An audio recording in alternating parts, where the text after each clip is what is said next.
In this example, we'll go through removing a commit by undoing it. In one of the previous videos I've done, I showed how to remove a commit from your repository permanently and rewriting the history. But in this example, I want to show you how to remove a commit so that you can redo it if you need to. And the way you do this is, let's have a look at the log first. And if you look at the log, I have two commits. I have initial commit and I have styles.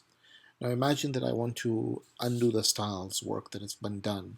If we look at the index file, you can see it has HTML and a simple body. I purposely let it be very simple. So the commit for adding styles affects this portion. And I want to undo this.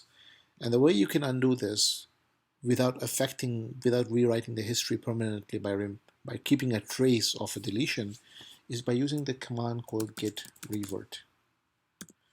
So I'm going to say git revert, and then you need to get the commit that you want to revert. So I'm going to say git revert, and I'll paste it here. Press enter. And it says, hey, do you want me to create a new commit that undoes that previous commit of the hash? Tell me the message for it.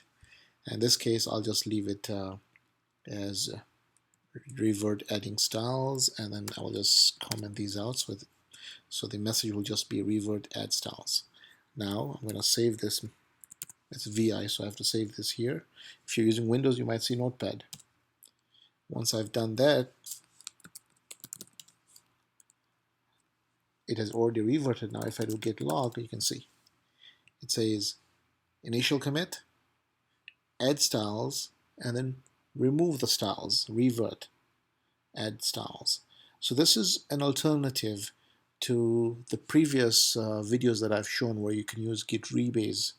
The nice thing about this is I have kept the history of the removal, and this is very useful if your repository has been shared and people are expecting something and you want to keep a trace of you removed something and why did you remove it, and maybe you want to preserve the history of it.